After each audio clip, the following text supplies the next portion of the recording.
Hi guys, my name is Yash. I'm ECBA certified business analyst, and today we'll be continuing with our 87th question of our BA interview series. So let's begin. What if the interviewer asks, "Tell me about a time you used problem solving or strategic thinking?" So I'll answer. Another situation that really strengthened my problem solving approach was when a client wanted to develop a mobile application, but the initial budget became a major challenge. Instead of pushing the full solution immediately, I suggested a phased delivery approach. I worked with the internal teams to break down the requirements into two phases. Phase 1 focused only on the core MVP features that were essential for the launch, while phase 2 included the advanced enhancements and secondary features. This helped us significantly reduce the client's initial investments and made the project much more manageable from both a budget and delivery perspective. I then collaborated with the team to scope the features, estimate timelines, and present the phased roadmap clearly to the client. The client appreciated the structured approach because it aligned well with their business constraint while still allowing them to move forward with the project.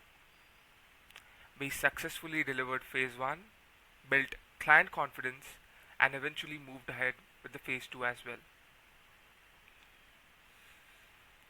What I liked most about this experience was that it wasn't about selling a service, it was about understanding business priorities, balancing constraints, and proposing a practical solution which is very similar to how a business analyst approach problems.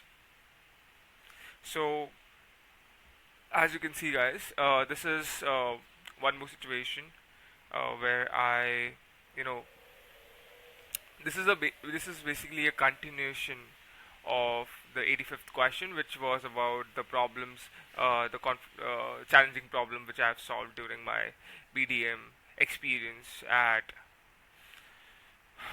Hubcode IT Services. So this is a follow-up question, you can say. So it is basically about tell me about time you use a problem, solving or strategic thinking, right? Tell me about a time you used problem solving or strategic thinking. So I think where I use problem solving and strategic thinking is before also when the customer didn't pick up, wasn't receiving the calls and delayed the calls, and we took action by making sure that we analyze the previous requirement sessions and understand how what exactly we were doing wrong, and then we understood that maybe we were wrong on the priorities because the customer was more focused on operational pain points, but we were focused on introducing new features. So we did we so I met with the marketing and the marketing design and developing team, had a workshop. We redesigned the pitch, made sure that it actually gave clarity to customers according to their business needs, and the customer re-engaged with us, and that's how we made a deal, right? So this is also a similar situation. Now in this situation, uh,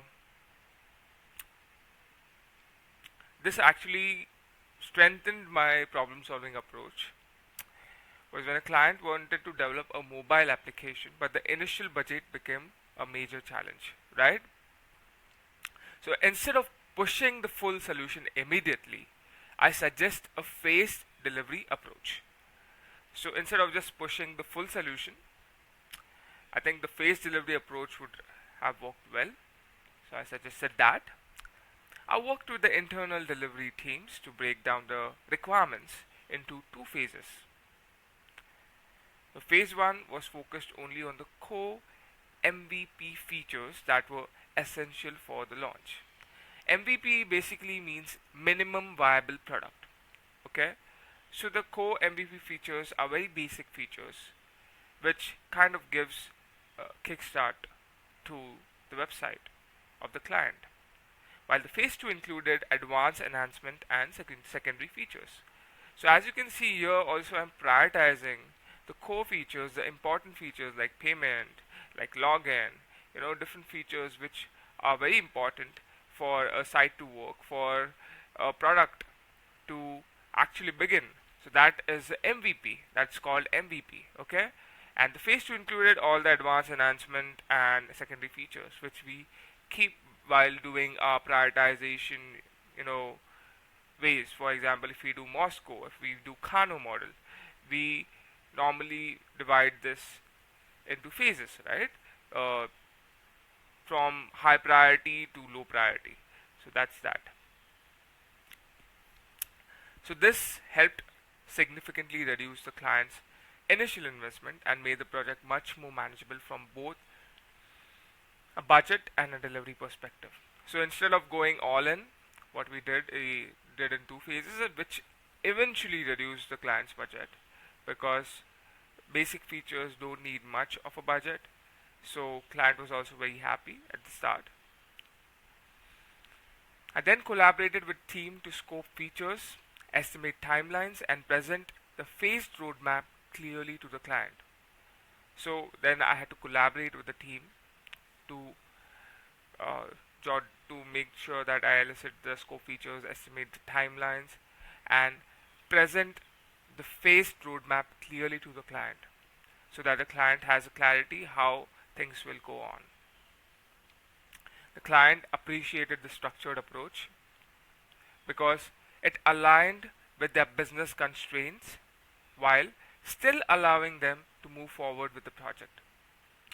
So the client really appreciated, since it was a structured approach, everything was planned and it aligned with their business constraints well.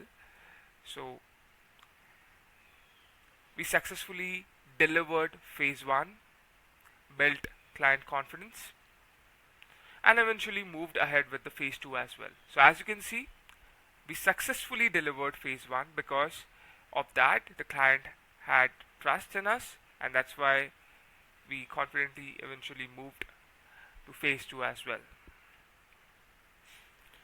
So what I like about this experience, so it was not just about selling a service, it was about understanding business priorities, balancing constraints, and proposing a practical solution.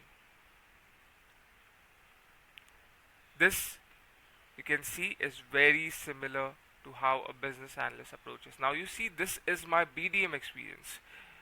It is my experience when I was a business development manager at Hubcode IT Services. And you see how many similarities are there between a BDM and a BA. So it is a very smooth transition from my perspective. So yeah, that's that, and I hope you learned something from this. That's my main point here. It's not just reading the questions and answers and you know just reading it for YouTube. It's not that. It's more about making you understand why I have this approach to this interview. And this kind of helps in a way that you can also shape up and you can also jot down your experiences and make it in this way so that you express yourself very clearly. Okay, so anyway, thanks so much for watching. I hope you learned something from this.